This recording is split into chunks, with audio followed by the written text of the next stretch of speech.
Welcome to a rather wet Monza. This is race 2 of the weekend for the GT4 European Series, and we're good to go racing as the cars have made their way round onto the grid. It's going to be a safety car start because we've had a lot of overnight rain, a lot of rain this morning as well. It's not just the problem of the water on the road, it's also the visibility, the spray that has been a factor in previous sessions that we've had on the road today. The grid is formed based on what happened in the second qualifying session yesterday. It's one driver per session and you start the race you've done the time for, but there are a number of penalties to factor in, both from qualifying and also from yesterday's race, including a 10-place grid drop for Jan Kishiel, so he falls down the order, and also number 55, which went well in the qualifying session, but having overtaken cars under a red flag, the Michael Ben-Yahia and Charlie Fagg McLaren is put to the back of the grid as well. So there is, as I say, a little bit of shuffling from what we had in the original classification, and we are 5 minutes away from the race being released. It will be, as I say, behind the safety car, and we look forward to a good race because yesterday lots went on, but we did have 3 safety car periods, and that was partly because of the fact that there were so many cars in the field and it was such a tight bunch anyway, but it did give us some very, very good racing. Penalties inevitably, one of which was a 2-second stop-go penalty to Olivier Hart, the man that starts on pole position today, because the pit stop was 2 seconds too short. You stopped between the 25th and the 35th minute of the race, and you stopped for 95 seconds. So 95 seconds is the pit stop, and they were 93 seconds yesterday. So they had to make the stop-go penalty to make up the shortfall. And it was a race yesterday that was won by the man alongside him, Benjamin Lessen, and his British co-driver, Daniel Mackay. The second row of the grid, Bas Schouten will start in the Mercedes, and Reinhard Koffler alongside ahead of Simon Knapp and then David Griesner. The next row, Pierre Sonsinena lining up in the Alpine with Cedric Freiberghaus for company. They're ahead of Jan Kasperlik and then Lucy Trefts. Next up is the penalised number 4 Mercedes of Jan Kishiel. Marius Zug's BMW is with him. Then it's Jan Reinig and Akhil Rabindra on the next row of the grid. On row 8 will be the Ginetta in the hands of Max Lowe and Mark van der Aar's BMW. They in turn are ahead of Jean Gloria and Jamie van den Balk. Then you've got Ewan Mackay, the brother of Dan, yesterday's winner, and Nicky Leutwiler, last year's AM champion, lining up alongside in his Porsche Cayman, the new 718 style Cayman.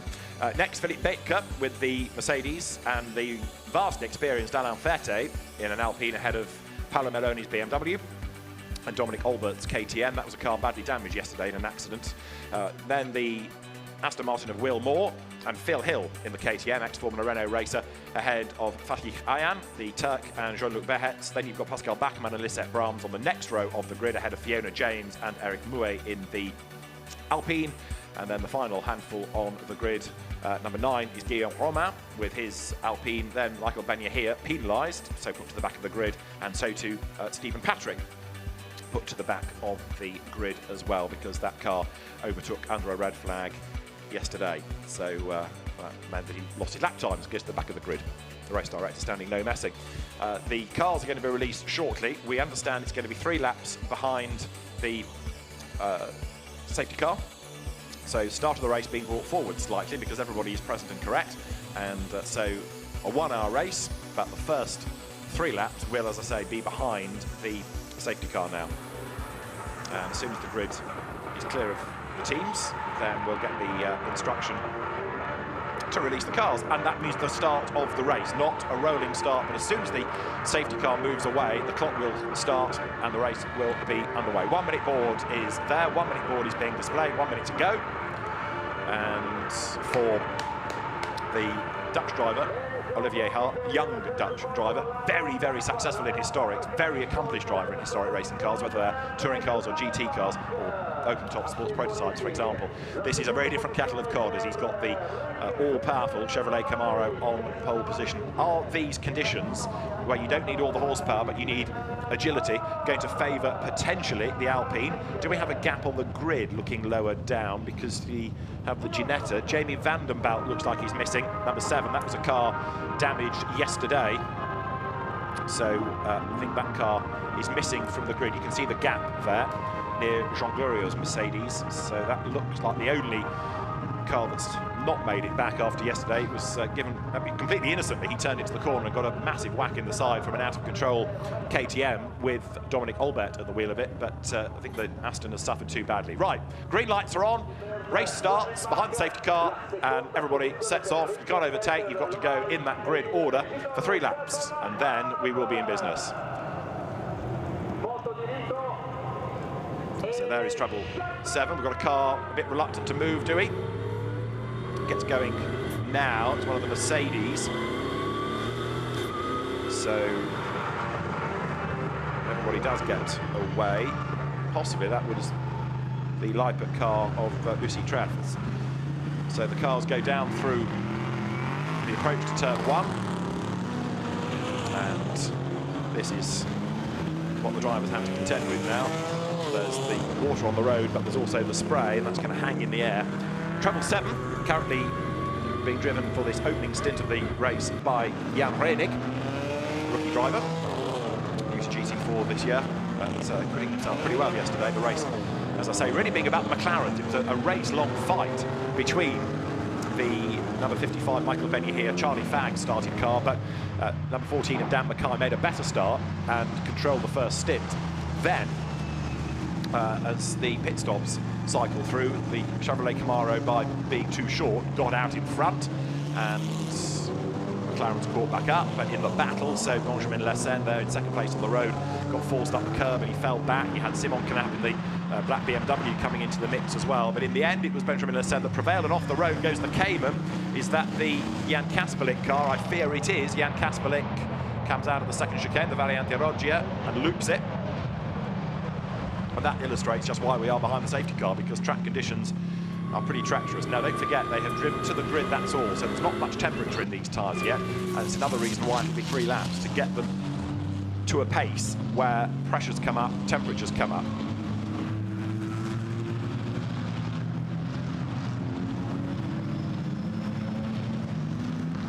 Here's the replay of Jan Kasperlik's right foot coming into play.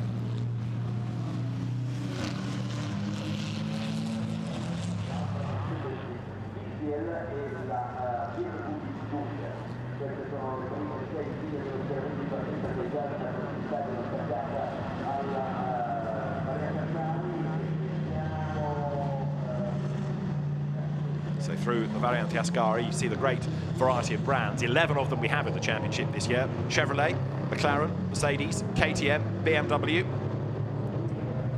Aston Martin, Alpine, Audi, Porsche. I guess you do 8.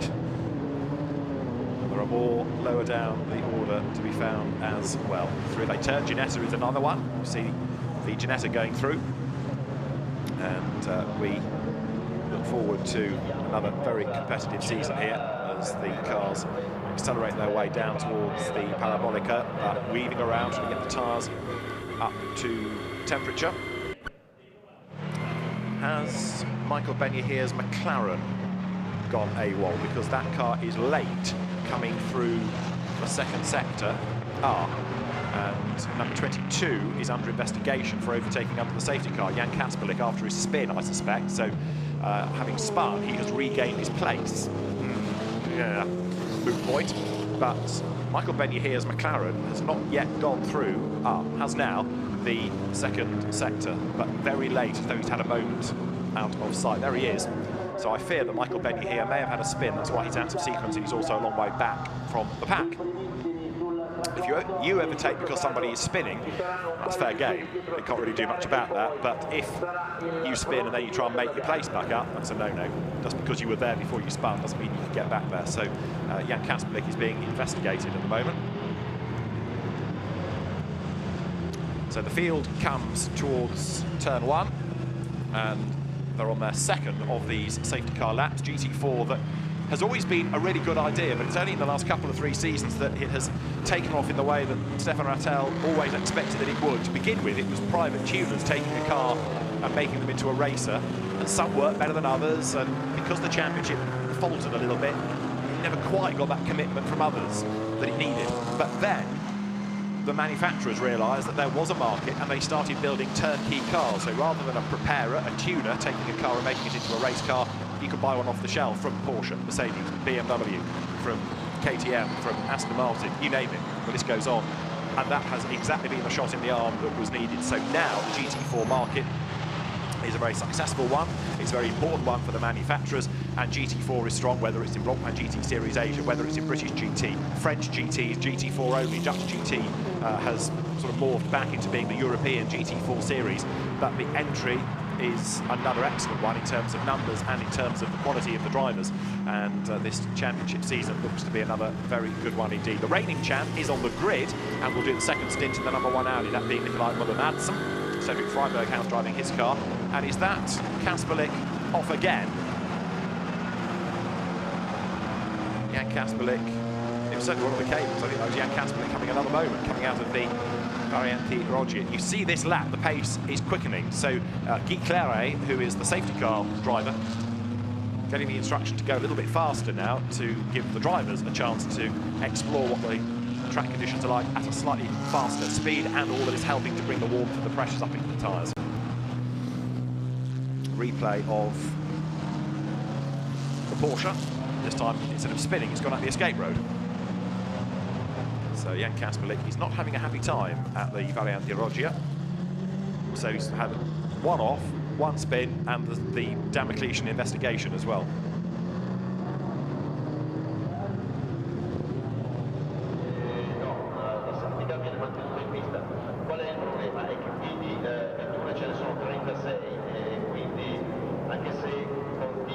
So the race leader is Olivier Hart, who did lead yesterday briefly, helped slightly by that pit stop being a little bit shorter than it should have been. He got out ahead, and straight away the teams were looking at it.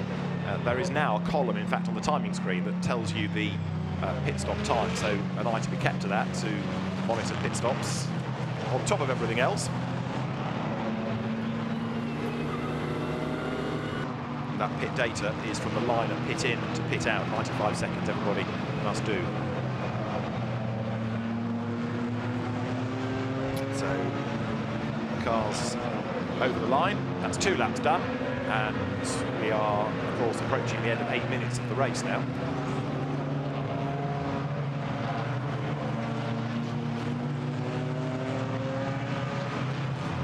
Through they go. Yellow flags wave, as is regulation under the safety car. That's the view from Jan Reinig's Mercedes. It is still raining. Over the timing line he goes. Olivier Hart has a notional gap of 1.8 seconds, but as the cars come over the line, the spray hanging in the air. And you look out of our comms booth window, it's not that bad, but it's the spray hovering in the air in the background of that shot that makes it look worse. And that's what the drivers really are having to cope with. At these low speeds, it's not that bad, but when the pace quickens, it will be awkward. 1 or 2 going rather slowly over the line. The safety car's coming in this lap. Jan Kasperlik has fallen back into 14th place. Number 55, Michael Benya here, has made a pit stop and has just gone back out again, and he's lost a lap by being in the pit. So the McLaren that was second yesterday clearly had an issue on the first lap. That's why it was a long way back. May have had an off, which caused it, but Benya here has pitted, and as a consequence of that, finds himself a lap down. So whatever else happens from now on in for him and Charlie Fagg, it's going to be very, very difficult indeed to progress.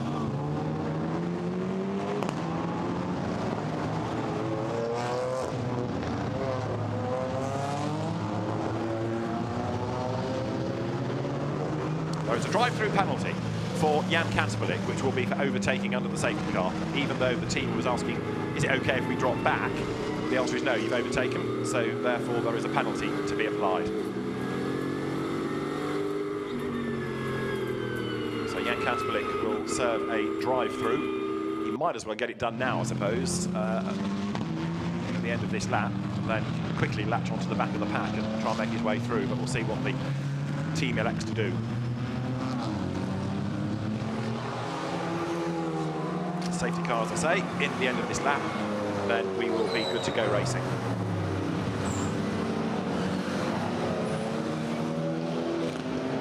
Car's weaving around a little bit, still to try and get the temperature into the tyres, because the drivers need that, and they need that confidence in the grip level for when they get to the end of the pit straight, and that's going to be coming up pretty soon. There is the safety car turning up through the Variante Roggia, and now the run down towards the Parabolica.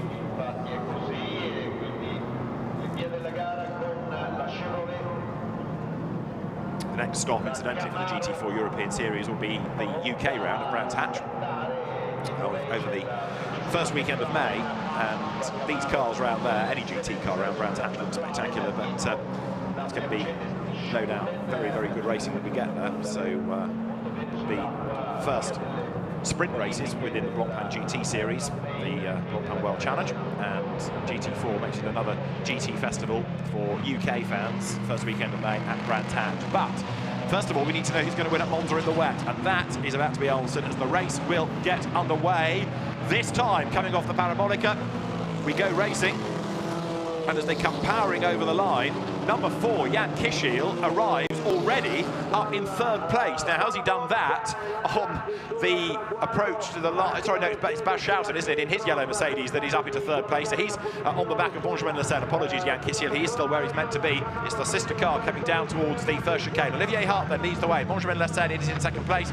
3rd is Bas Schouten, a racing returnee, as he comes now up through the turn 1 chicane, and then the BMW of Simon Knapp running in 4th place. And Simon Knapp, an experienced driver, was good yesterday, but struggles for grunt coming out of the chicane, and right up the inside of it then goes Reinhard Koffler to try to take his place back, but that's for the race lead. Olivier Hart just ahead of Benjamin Leclerc as they come now up through the Curva Grande.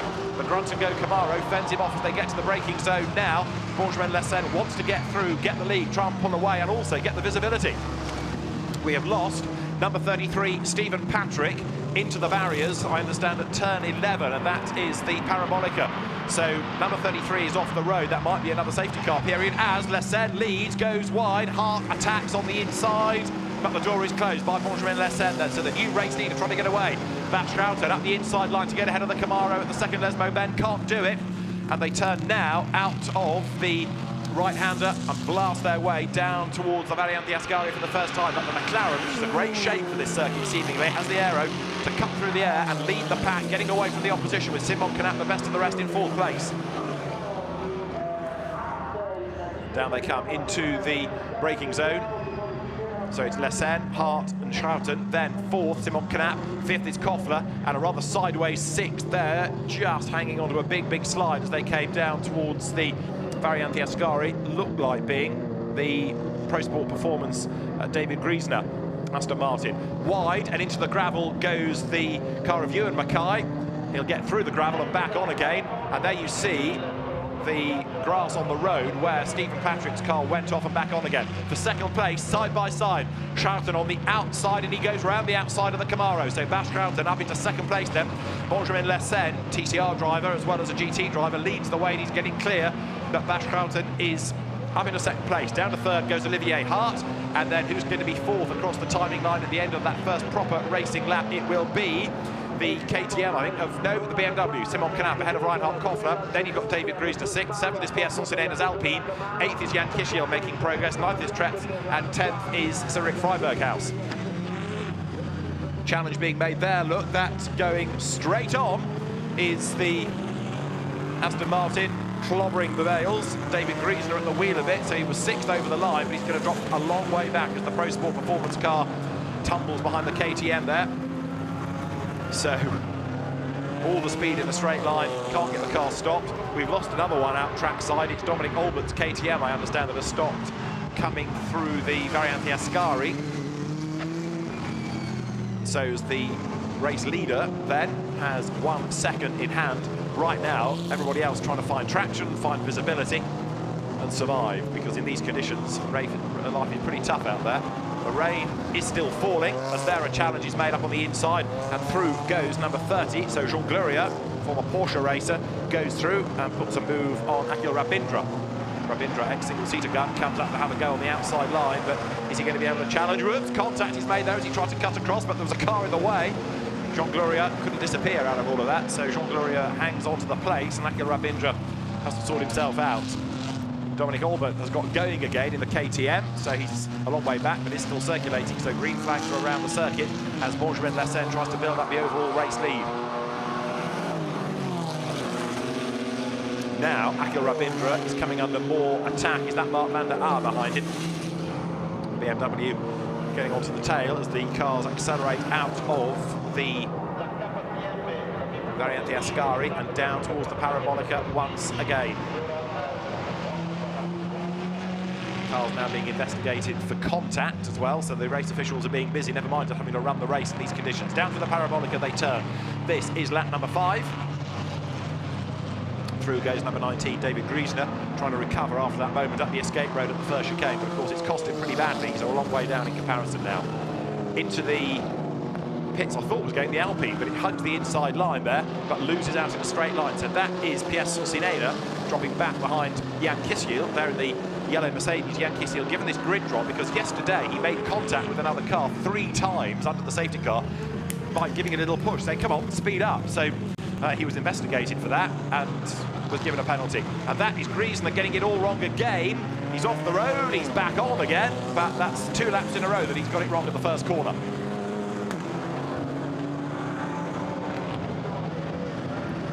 A 1-hour race, pit window between 25 and 35 minutes as they swoop through the Curva Grande here.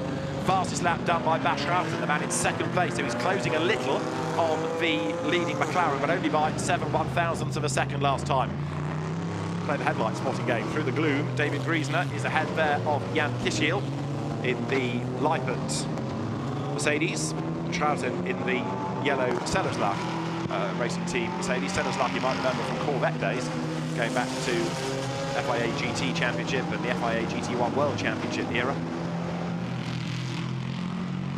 And also Cedric Freiberghaus now is doing a good job in sectors in the only Audi on the grid after lots of R8s last year. There's just 1 Audi this year, and he's done the absolute best in sector 1. Number 62 is being investigated for cutting out the chicane. It is Will Moore starting in this race. He drives with the very impressive British driver Matt Cowley, back in the international racing arena after being in the States for a couple of years, and the visibility getting worse and worse as more and more spray hangs in the air. That is Jan Kissiel then, up into the top 6. Pushing on as he sprints now down, the top 7. He's still behind Griesner as he goes down to the Parabolica. Benjamin Lascelles leads the way. Now 1 second is the margin between him and Bas Troughton. There's a drive-through penalty coming now for Will Moore in the Aston Martin. There you've got the Simon Canat BMW going through, Reinhard Koffler behind him. Kissiel is now up into the top 6 because he's got himself past Griesner, who tries to fight back, but the door is closed. Jan Kissiel stays ahead of him. It's a shame he got that grid drop because Kissiel is certainly quick. From the Audi TT Cup, the Lamborghini Super Trofeo Europe, he's raced in Clios and Volkswagens as well. So Jan Kissiel, the Polish driver, there over the timing line. Fastest lap to Benjamin Lascelles. Stephen Patrick being reported to the stewards after the race. I think that was for going off behind the safety car, unfortunately. And penalties applied for the people cutting out corners, as there Griesner is under attack now from Pierre Sonsineda in that little Alpine that was so competitive in the International Challenge in Bahrain at the end of last year. Cars accelerate now into the Curva Grande.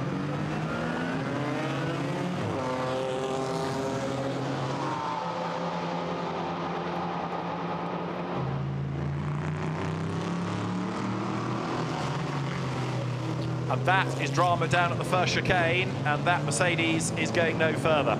Lots of damage done to the front of it, and that, I think, is the Philip Baker driven car that he shares with Mark Masseng. It is. So Philip Baker in the SRO Motorsports car off the road, and he's gone up the escape road, but not then been able to turn. So he's gone straight on into those markers that are there as a deterrent for you to go straight on. They are there to make you slow down and weave between. But if you look in the background, there's quite a bit of debris on the road. So I wonder whether there was an incident coming into the chicane that's caused that car to go straight on, and actually whether the damage has been done by the incident rather than those bollards that are in the road, because I wouldn't have thought they would make that much of an impact. And you could see there was some debris on the track. So I think there might be more to that incident than meets the eye. Benjamin Lascelles leads. There are 40 minutes still to go, and the safety car is on standby. The safety car is being deployed. The safety car is being deployed. And does this tell us the answer? Yeah, I think Baker has already had his incident. He's gone into the back of somebody. There's certainly been contact with him and the KTM by the look of it, and he just goes straight on. Bang. And that's the number 24 KTM, the Phil Hill Mads Siljehout car. So with debris on the road and cars in a dangerous place up the escape road, the safety car is used. Yeah, Philip Baker is okay, the car rather less so, the damage done further up the road. So that car will need to be retrieved.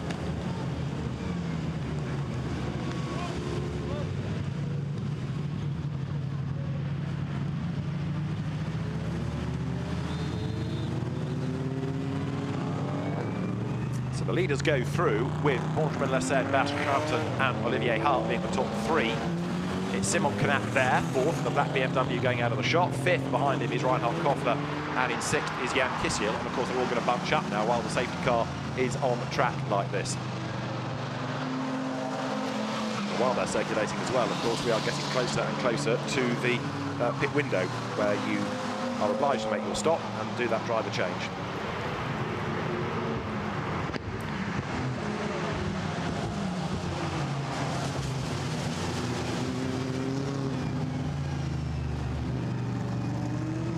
Cars come through the spray, through the gloom, and we have done so far 7 laps. And the incident just being looked at by the officials. You see everyone now weaving around to keep the temperatures up, keep the pressures up in the tyres. And the run down to the first of the Lesmo bends now as the race is neutralised. What we're also seeing, in fact, is how, relatively speaking, strung out the field had become, because it's taking a long time, only just now, for the back of the field to have gone over the timing line. So in these conditions, inevitably bound, the gaps are opening up more than they would do in the dry conditions. And the rain is getting heavier. Rain's been forecast all day, and at one point it was 2 inches that were set to fall. Well, we've not got to that stage, but it is getting worse, no question about it. And of course, puddles are filling up all the time. Safety car's going to be in at the end of this lap, though, so we had a rather rain and safety car affected race at the Hungaroring last year, but the race director will bring it in and let them go racing again just before we get to the pit window. So the cars come through with Lesed, Schouten, Hart, Knapp, Koffler, Kissiel, the top 6. Way up the curves there goes Marius Zug in the number 111 BMW. Now, of course, just planning ahead a little bit here, in the second stint, you are going to have your, in most cases, quicker driver getting on board. How will that affect the pace? In some of the Silver Cup cars, the drivers are pretty evenly matched, but one might be a little bit quicker than the other. And so cars are going to rise and fall depending on who is in that second stint. So there's a lot to look forward to, and start piecing together some of the cars lower down that have got quick co-drivers. Number 111, Marius Zug in 12th place, will give way to Gabriele Piana, who was really quick yesterday. Number 1, Cedric Freiberghaus, to give way to the reigning champion, Nikolai Monomadsen. That's another car to look for as we go racing then. And Simon Knapp comes up to challenge Olivier Hart then, the Camaro versus the BMW as they go over the line. Down towards turn 1, Lesed leads, Schouten is in second place. The McLaren versus the Mercedes. Hart in that enormous Camaro is there in third place, but Simon Knapp gets up the inside, the Camaro twitches and Knapp goes through. Simon Knapp is ahead just as he gets to turn 1. So through goes the BMW M4. A good, bold, brave pass that, and it has worked for Simon Knapp, but he then loses a little bit of ground coming out of the chicane. We've seen that before, and Olivier Hart's back up the inside and back ahead of him through the Curva Grande. Hart goes through, that car to be shared with Duncan Houseman, so assuming they get the pit stop right today, that's very much of the races for a win. Simon Knapp with the rookie driver Adam Udell to share, comes down a place then into the Variante Roggia. Hart goes ahead of him and stays ahead, but he gets it all wrong, goes too deep, goes wide, and the BMW squirts up alongside him. Simon Knapp on the inside line, Olivier Hart on the outside line. Now up towards the first of the Lesmo bends, and Knapp goes back through on the inside line. Is he going to go wide? A little bit. Is the door open? Almost. And up the inside tries to go Olivier Hart now.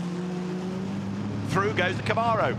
Every corner they seem to be trading the place. Knapp on the outside line, up the curb, and he's got a bit more grip, and he gets back ahead of him. Through goes Simon Knapp into third place. That car still having to be driven oh so hard to fend off the Camaro with all that grunt. Look, it just motors up alongside on the outside down towards the Variante Ascari. The leader, Benjamin Lesed, there. Second is Bas Schouten.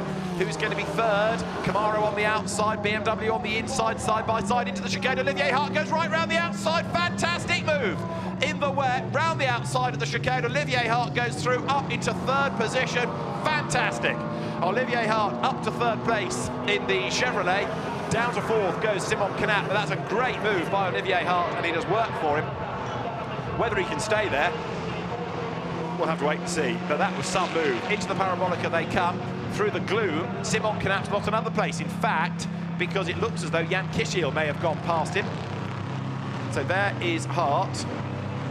Or has he got second place away from Schouten in the gloom? Let's try and see. No, it's Kishiel, isn't it, there? Number 4 Mercedes. So it's Jan Kishiel in the ascendancy, and Simon Knapp's BMW struggling for pace a little bit. Has he got a problem, maybe? So the leader goes through, and Knapp is into the pits. Window is open, but Simon Knapp pitting early. Might be visibility, might be the fact that the car is steaming up. It's often a problem. In has come Freiberghaus, in has come Jan Reinig.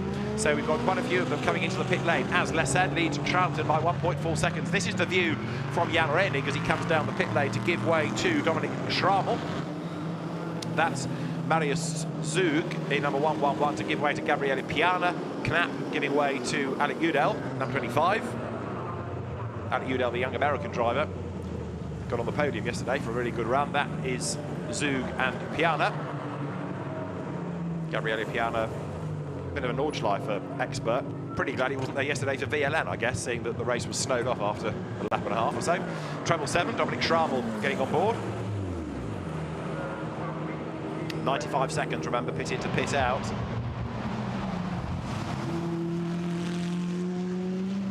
So 1 minute 35 is the optimum time.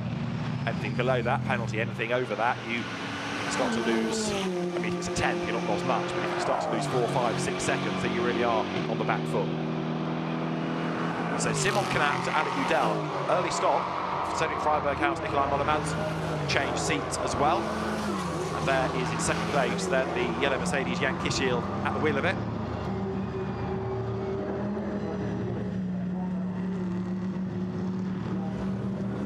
So Lesen, Schouten, Hart, Kishiel, Griesner, and now look at Treffs, the order, as the stoppers are now starters again, in the sense that they're going back out.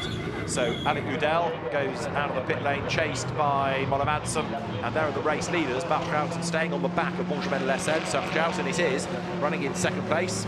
TCR racer, Formula Ford racer, Radical Supercar Challenge, you name it. That Schouten has done lots and lots of things, but he will hand over to Junior Strauss, making a return to racing after a few years away when we get to the pit stop for that car. We'll also start to piece together where the best of the stoppers is.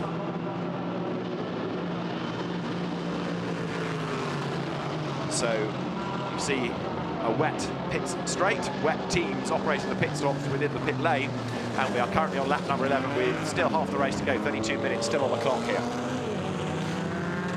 Rattling over the curb is Olivier Hart, but Jan Kishiel getting quicker and quicker and quicker. Now he will hand the car over to Max Kobold, who was quick last year, race winner last year, so that Mercedes could also be a dark horse, but 8.5 seconds back from the leading McLaren. Is that too tall an order? There is Benjamin Lesen, and he's now threading his way through the traffic, so at certain parts of the lap he's going to be delayed, and he's going to have to go offline to do a little bit of the overtaking. More pit stops cycling through. So you have the Luca Treffs and Lucy Treffs, Marcus Pavarud, Viper Mercedes in.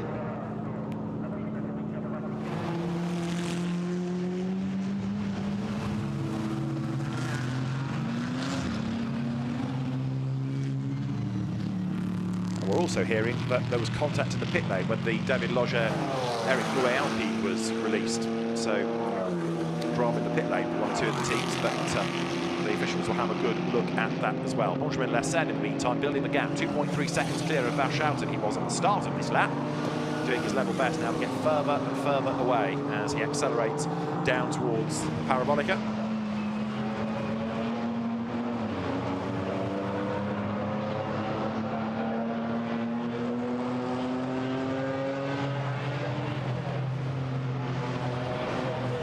Where's the next significant pit stop going to come from? Will it be the race leader this time, or is Benjamin Lesen going to stay out? We've got side-by-side, incidentally lower down, Alec Udell and Nikolai Moller-Madsen. So the battles that we had before the stops are carrying on afterwards. Into the pit lane comes the leader. So Benjamin Lessène down the pit lane. He had an advantage of 2.3 seconds. And down the pit road he comes. We've had a very slow pit stop for the 24 KTM, but that's irrelevant because it was a long way back anyway. So now, Bas Schouten's Mercedes takes over the race lead. Is Olivier Hart staying out? No, into the pit lane has come the Camaro to give way to Duncan Houseman, and they'll have to be careful on that pit stop, unlike yesterday where they were a couple of seconds short.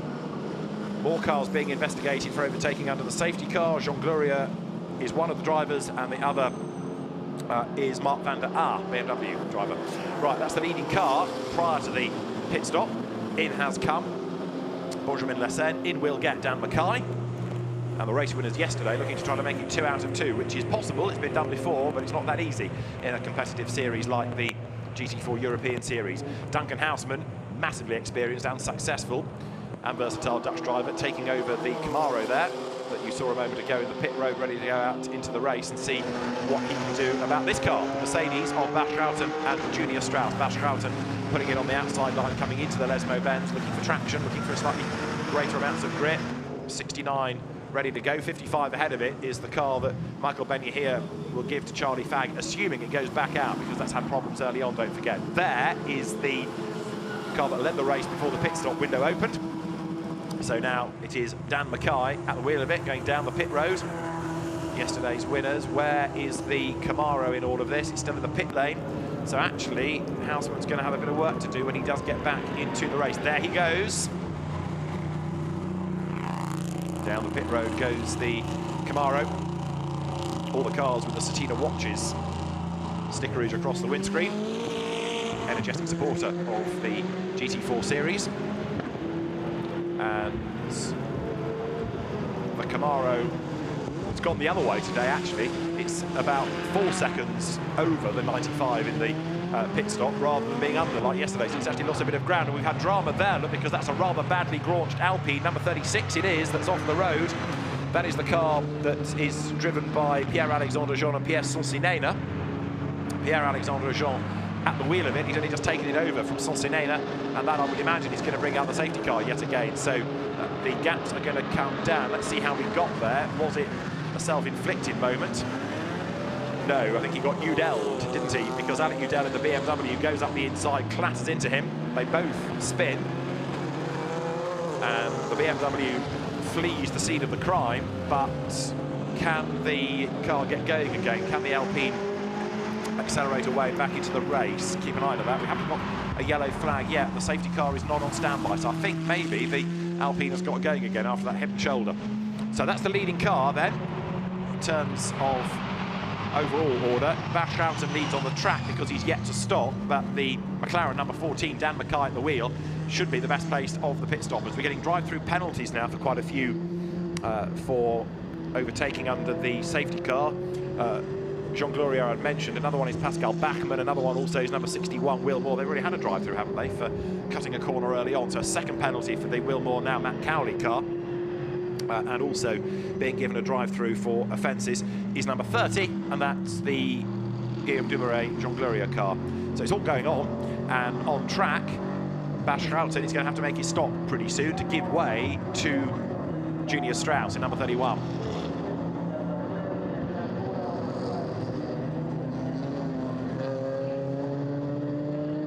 There is 31. Now, number 4, Jan Kishiel, is in the pit lane to give way in number 4 Mercedes to Max Kobold. Mark van der Aert and Jean Gloria being given drive-throughs, also doing their mandatory stops currently. So the race has gone, still 26 minutes to go. That safety car panning over because the Sonsinena Alpine did get going again, albeit a little bit rough around the edges. Pierre Sonsinena, last year's Alpine Cup champion, incidentally, but, as well as winning the International Challenge in Bahrain. Is this the lap on which Bas Schouten comes into the pit lane? Looks like it will be. So the on-track leader comes to the pit road.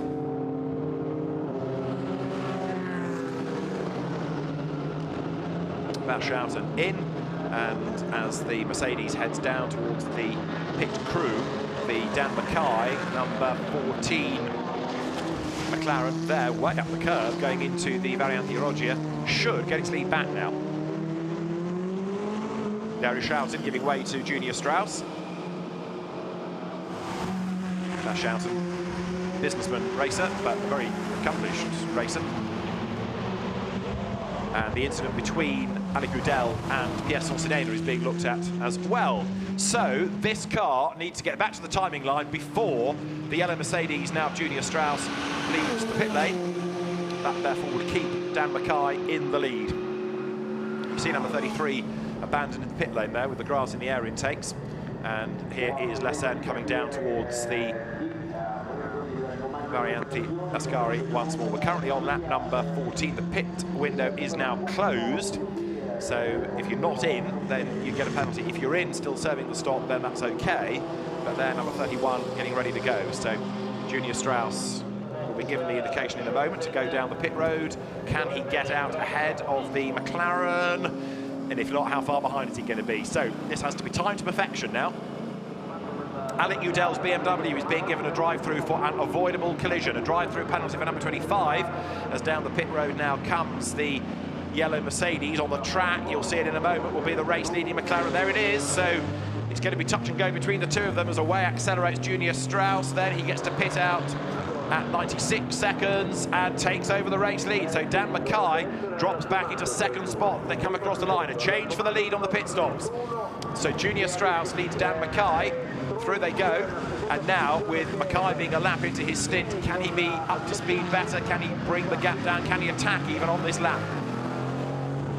Duncan Houseman is running in third place in the Camaro, but he's a further 13 seconds back. So he's got a lot of work to make up, a lot of ground to try and gobble up against these two. What he needs is for them to squabble and delay, or for another safety car to be coming out.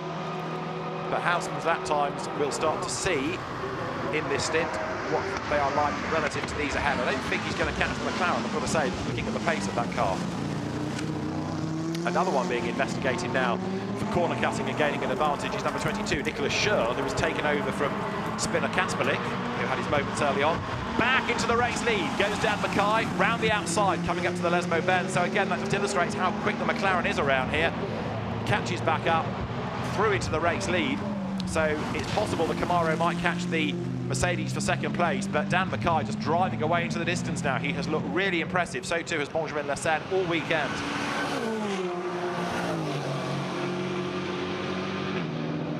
So down towards the Variante Ascari. 22 minutes are on the clock still, and that's the leading car. That is the Dan Mackay, Benjamin Lesen McLaren. Their second, Junior Strauss at the wheel of the Mercedes now.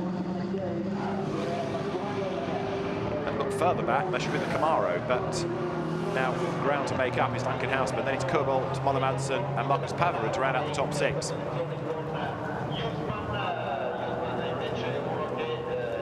There is the race leader. So Dan Mackay getting away now. He's got the visibility for the moment until he gets to the next wave of back markers further up the road.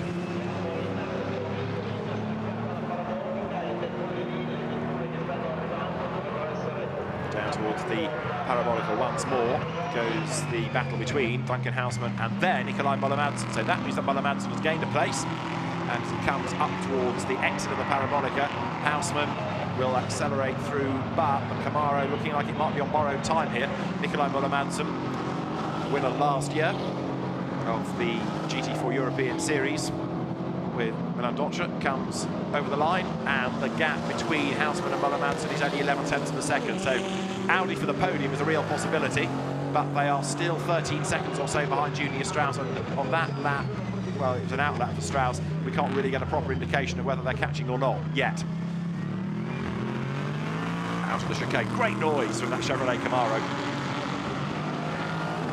It has always been one of the features of GT4 racing, any GT racing really, not only the different shapes and sizes, but the different noises the cars make. The Camaro then growls its way out of the Curva Grande.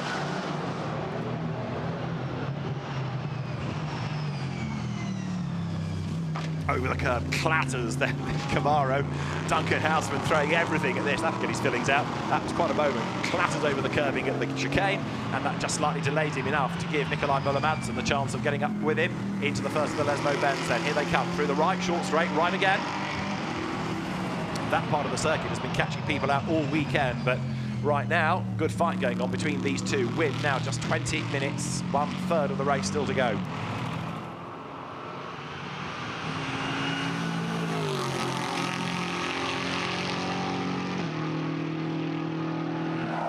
So the race leaders now making the run up towards the completion of lap number 15. This is the battle for 3rd place, and it is still Houseman ahead of Nikolai Müller-Madsen. The Camaro then has lots of torque, but way up the curb goes Müller-Madsen as he tries to find a gap on the inside line. Through the gloom, through the spray they come. Spot the headlights, they're going to be side by side. Can the Audi get ahead of the Chevrolet as they come towards the Parabolica? On the outside line is the Audi, and yes, Nikolai Müller-Madsen gets the job done. Coming into the corner, but he can't slow down in time. He slides a little bit wide. Is he off the road? Let's see. No, he's just got some traction, and he has stayed ahead of the Camaro. Great stuff. Nikolai Müller-Madsen, it is, up into 3rd place then. That was brave. That worked well, but it was brave stuff. Comes up towards the line. Now, with all of that grunt, here comes the Chevrolet. Side by side, over the timing line. And Duncan Houseman will go through, but then he's got to throw the anchor out even earlier and try and get the big battleship slowed down as he gets to turn 1. The car's quivering under braking. They're both finding the puddles. They both brake ludicrously late, and through goes Müller-Madsen back on the inside. Great stuff, this. This is what GT racing's all about. Different ways of attacking the problem of how to build the ideal GT car. And you've got one car, which is a big car with a big engine. You've got the rather more aero-friendly, light around him, and he hasn't got as much power. And so between them, they are getting us some great racing as they turn now up towards the Variante Roggia once again. Are they going to be side by side? Not there, they're not. So Nikolai Müller-Madsen just hanging on to that place. Has he gone a bit deep into the corner? Well, he rattles up the curb, yes. But he stays ahead as he comes out the other side. Now looking for a move to the inside, then back to the outside goes the blue Chevrolet. And Müller-Madsen again slides into the first Lesmo, but on the outside line he might just get a bit more rubber down and a bit more traction. Müller-Madsen hanging on then to that hard one, 3rd place. Behind them it's Max Kobold trying to play catch up, but actually his lap time's not quite as quick as these two.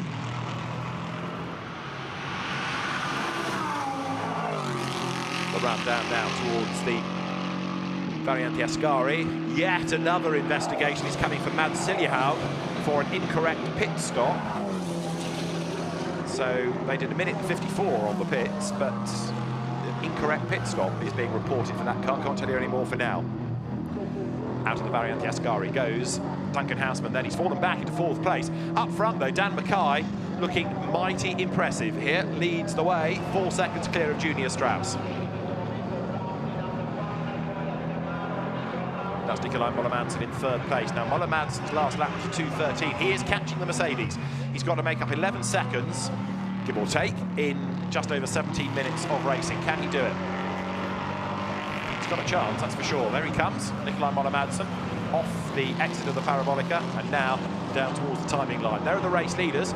Dan Mackay, 5 seconds clear this lap through Junior Strauss, and Strauss 10.9 seconds up on Nikolai Müller-Madsen. There is a 2-second stop-go penalty being given to car number 17, which is the Pascal Bachmann Clément Sélé Aston Martin, and a 2-second stop-go penalty as well to Grégoire de Moustier and Alain Ferté.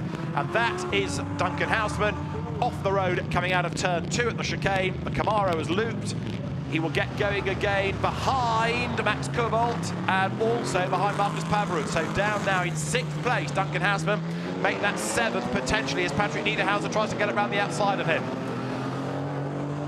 Just looking at it again, getting it wrong into turn 1. Around goes Houseman, slides across the grass.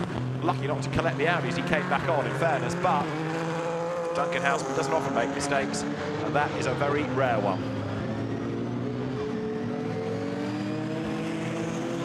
Gets going again, loses a place to the 2 Mercedes that go through. That's Paverud in the silver car. Man in now 5th place, the Leica Motorsport car. So, lots and lots of things happening. Mads Siljehaug being given a drive-through penalty for an incorrect pit stop, and there comfortably up front is Dan Mackay.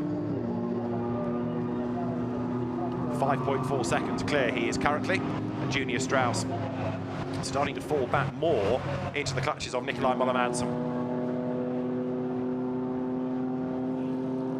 So again, through the gathering gloom comes the race-leading McLaren. but it's been a really good job this so far for number 14, Blancpain GT World.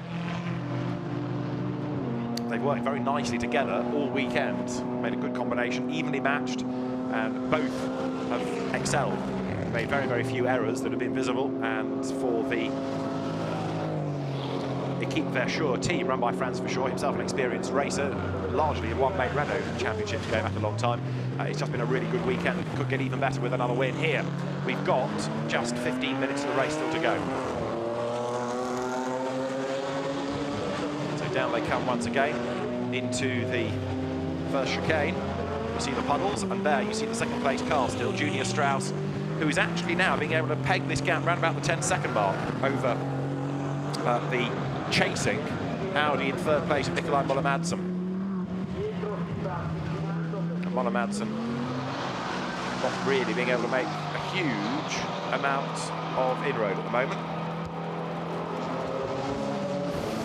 That's where they turn on lap 18 to the Variante Roggia once more. There is Strauss. He accelerates his way sideways up the curve. There's back marker ridge now to worry about as well. But Müller-Madsen, I think, in fairness to him, it was a good effort to get up into the top three. He's peaked now, ahead of Kobold, Paver, Niederhauser, Piana, and Hausman's down to 8th place. So is there something wrong with the Camaro? I know it had that spin, but is there more to it? Because it's losing pace and losing touch with the others. A good little battle here, you can see coming past, is between Alpine and Porsche. 36 is the recovering car of Pierre Sonsinena, and the Porsche going with him as well down towards turn 1, that being the car delayed early on in the race. Number 21 is now in the hands of Benjamin Massetis. So in fact, Pierre Sonsinena having given way to Pierre-Alexandre Jean, and the two of them in 15th and 16th places.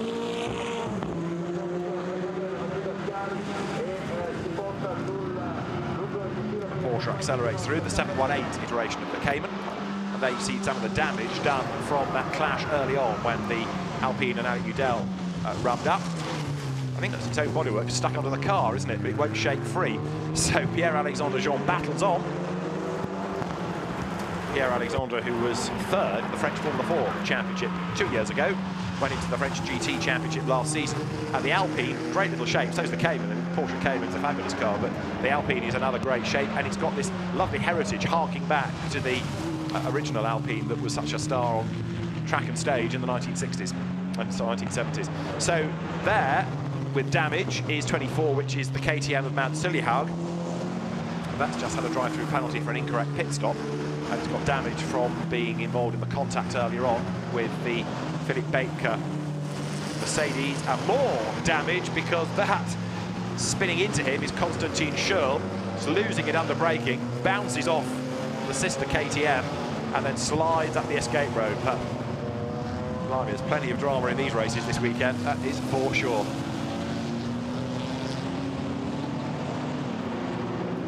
Another one off the road, number 61, Aston Martin now. That's the Academy Motorsport car of Tom Wood, former Ginetta Junior racer. Tom went really well yesterday. It's a shame he's off the road actually there, because that car has been competitive in his hands all weekend. Former Ginetta Junior racer, he was supported in his early career by the Donington Park circuit. He's local to Donington, and by the then managing director of the circuit, Christopher Tate. And Tom Wood now coming into international racing. There is the meatball flag, mechanical warning flag for number 36. Now that it's been seen on the pictures, Pierre-Alexandre Jean is being given the meatball flag, presumably to have to come in and get that bit of bodywork dragged out from underneath the car. The officials don't like the look of that, and you can understand why, because it is a hazard, not just for him, but for anybody else that might collect it. So there, as you see, Junior Strauss accelerating his way out of the chicane. The battle is on lower down, where Max Kobold comes under attack. And down they turn towards the Variante Ascari. So battle's starting to shape up all the way around the lap now. And there the change is imminent, because up on the inside line dives number 16. So Patrick Niederhauser goes through. That puts him ahead of Max Kobold. Niederhauser getting on with the job here. Patrick Niederhauser, who got to a pretty high level in single seats, has got up to GP2. Has had to find a home for himself in GT racing, but he's a very, very rapid driver indeed. And that KTM nimble car, perhaps nicely suited to these conditions. He's carrying on the good efforts from early on of Reinhard Koffler. Max Kurbel is starting to struggle here, look, because he's wide into the Parabolica, and Marcus Pavarud tries to get at the inside line. You've got Gabriele Piana there as well in 7th race. As a sideways Kurbel loses out, Pavarud gets ahead of him. Up towards the timing line they come now.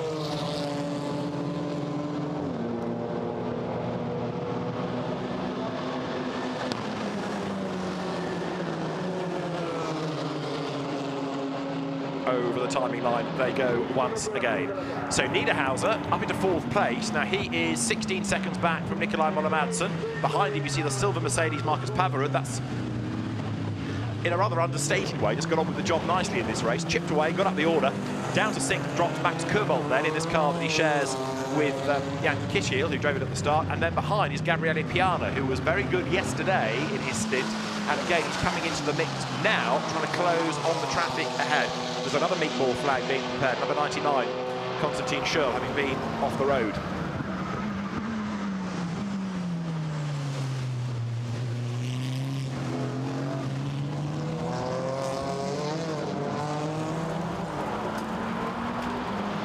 So it's McLaren from Mercedes, from Audi, from KTM, Mercedes, BMW, Mercedes, Chevrolet, Porsche in the top 10 at the moment. Nicolas Schürl in the quicker of the 2 Caymans. There's only 2 Porsches and only 1 Audi, despite the fact it's a very full and very varied grid. And another change, Gabriele Piana now goes up on the inside of Max Kurbel and goes through. So Piana into the top 6.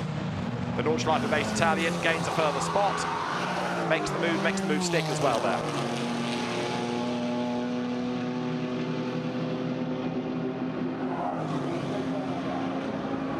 So the race leaders come down towards the Variante Ascari once more, tiptoeing their way out of the chicane, spray hanging in the air. If anything, weather conditions are getting worse again. The rain is falling, there is more standing water, there is slightly more risk of aquaplaning now for the drivers.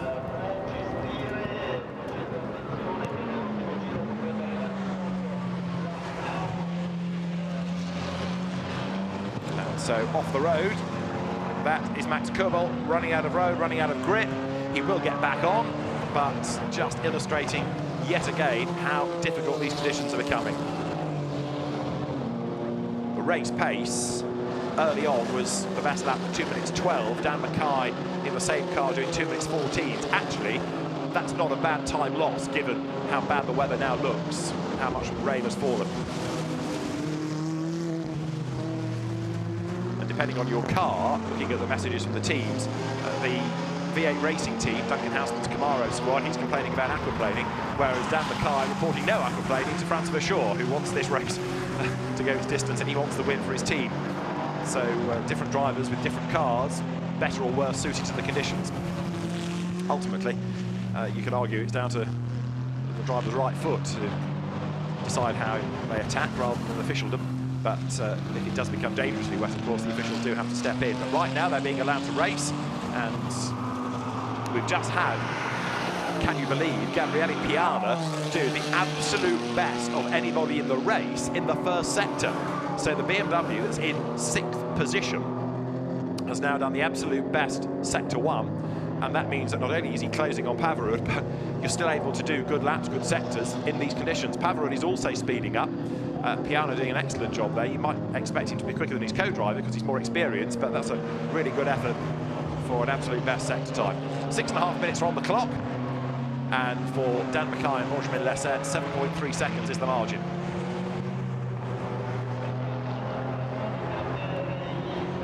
Looking lower down the order, Piana up into 6th, Nicolas Schürl has got into 9th, and also Ricardo van der Ende, who we've hardly seen much of all weekend, is into the top 10. That's the BMW that was in the gravel briefly early on when Ewan Mackay ran wide at Variante Ascari. That's Nikolai Moller-Madsen in 3rd place. He comes out of the Parabolica up towards the timing line, and as he goes through, the Audi is how far back from Junior Strauss? 5.5 seconds. He is creeping back into the picture. Nikolai Moller-Madsen is catching, and Strauss's lap times are going up, but I'm not convinced that Moller-Madsen's going to get there in time. 5 3/4 minutes to go, that's all now.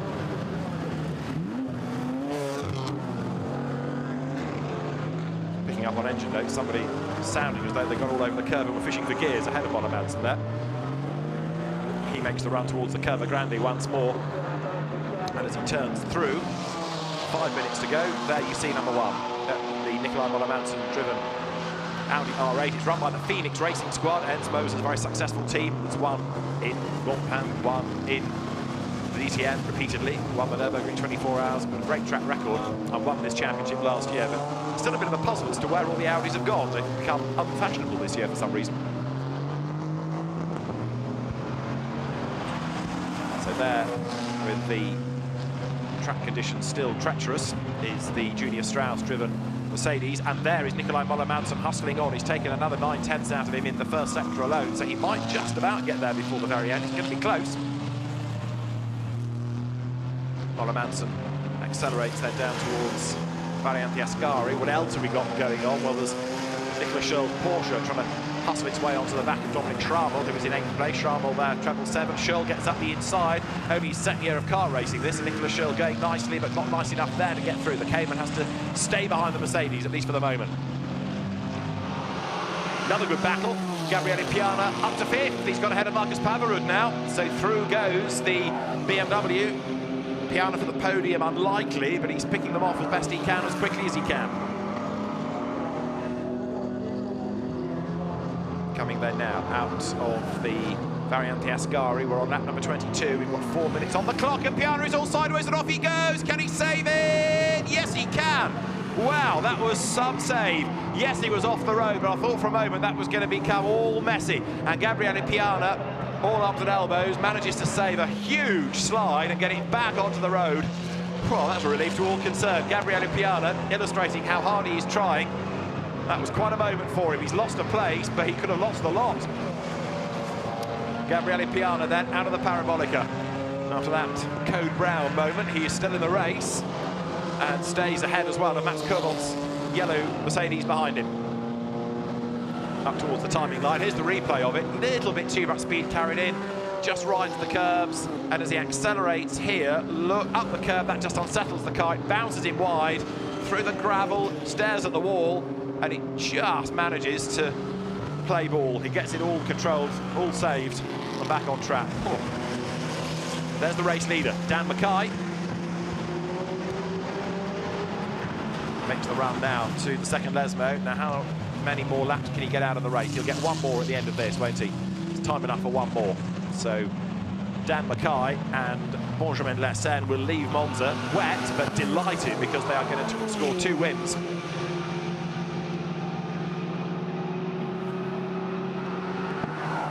And for a British driver to lead the championship going to a British round at Brands Hatch, that is great news for Dan Mackay. Ewan Mackay, his brothers, had a rather more difficult weekend in the BMW. And we have a black flag being shown now to number 99, which is the KTM of Dominic Olbert. Dominic Schrammel's Mercedes here, currently running in 8th place. We've got Nicolas Schurl crawling all over the back of him, but Schrammel has actually done an absolute best in the first sector. So the SRO Motorsports Mercedes, still quick. Out of the second Lesmo, accelerates away. So for Benjamin Lessen, he did the fastest lap early on. And Dan Mackay will bring the car home, seemingly for a race win, barring any dramas on the last lap. There's Piana, hoping he can get through the Ascari chicane this time without drama. Treble 7 up the curb, Dominic Schrammel in the Mercedes. It looks a pretty purposeful car in its own right. All the GT4 cars do. You put them against the GT3 brethren, and they look humble in comparison. But this series really is giving great action all weekend here. Looking forward to Brands now. They're going to be good round there. And now Dan Mackay starts the last lap, and he's 8.7 seconds ahead.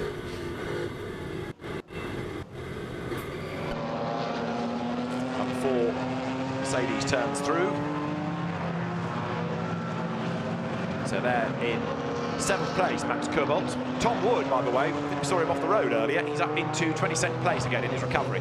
That's the other change happening lower down, whereas up front the order for the moment is sorted, but gaps are still coming down. There goes Schrammel over the line.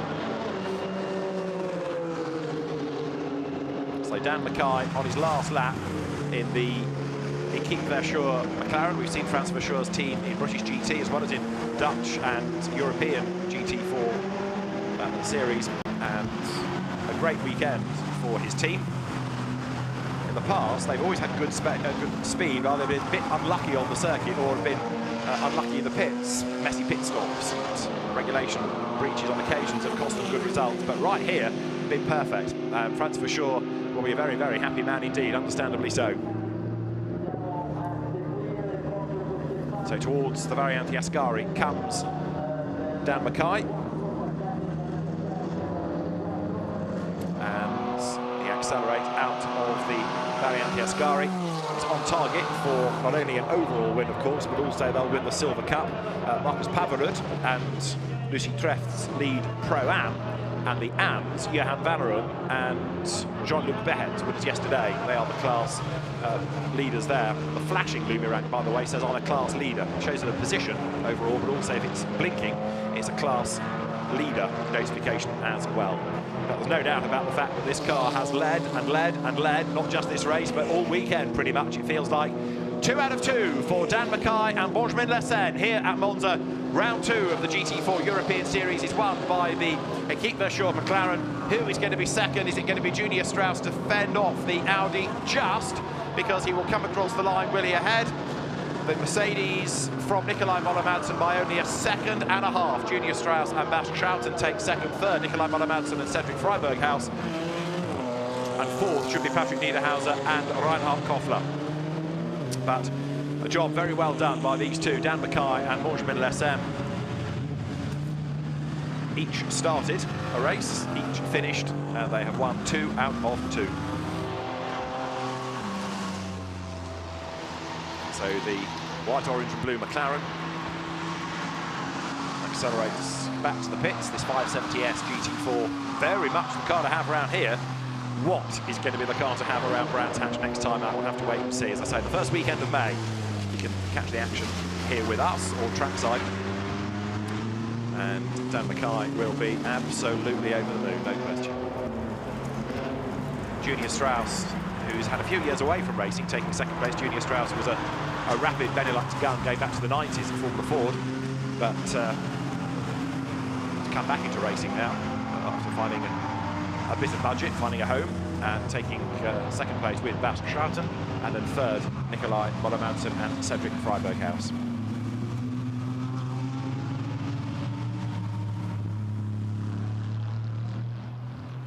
And so with the fastest lap of the race, in fact, on the very last lap, going to Gabriele Piana, who was always pressing hard, as we've seen, and Piana doing the best lap of the race right at the very end. Let's confirm the results, the provisional results. It's the second win of the weekend for Dan Mackay and Benjamin Lessen, ahead of Bas Schouten and Junior Strauss. Cedric Freiberghaus and Nicolai Müller-Madsen take third from Reinhard Koffler and Patrick Niederhauser. Lucy Trefts and Marcus Pavarud fifth, and sixth goes to Marius Zug and Gabriele Piana. Jan Kissel and Max Kobold seventh, ahead of Jan Reinig and Dominic Schrammel. Ninth, Jan Kasperlik and Nicolas Scherl, and the top 10 rounded out by Ricardo van der Ende and Ewan Mackay. 13th after the spin and the problems for the Camaro, Olivier Hart and Duncan Houseman, that car dropping away. And then others with penalties, with problems. The Alpine, for example, the Pierre Sonsinena and Pierre-Alexandre Jean down in 19th, but an awful lot to be discussed post-race out of all of that, that's for certain. And the stewards are going to be busy, that's for certain, because an awful lot has been going on. So the drivers will make their way shortly to the podium, and Dan Mackay and Benjamin Lessen are race winners. One non-starter, of course, damaged yesterday, Jamie van der Belt and Julian Darras's Aston Martin, but brilliant result for the Franz Verschoor team, for Dan Mackay and for Benjamin Lessen. And as I say, they will go to the British races at Brands Hatch, which will be in 3 weeks' time as the championship leaders, and we look forward to more excellent racing there as well. The cars come to Parc Fermé. Drivers will be greeted by their co-drivers, by their teams, and we'll get the overall as well as the class winners. Just to reiterate the fact that the Silver Cup goes to Dan Mackay and Benjamin Lessen, the Pro-Ams to Marcus Pavarud and Lucy Trefts, and the AMs is Johan Vanneron and Jean-Luc Behet, the victors. So, celebrations all round, and Dan Mackay is a very happy man indeed. So too will be Benjamin Lessen. Franz Verschoor and his squad taking 2 victories, and in these very, very challenging conditions. A quick word about Dan Mackay's father Paul, because he is here to cheer on both his boys. Paul had a horrific accident at Spa in Carrera Cup GB a few years ago. He's not fully mobile, but a lot more mobile than he was, and it's great to see him here, and great that he's able to enjoy his son's success. 2 wins for Dan, 2 wins for Benjamin Lessem, and an excellent weekend of racing in the GT4 European Series here from Monza. We'll see you at Brands Hatch May 4, 5, 6 weekend from David Addison in the wet at Monza. It's bye for now.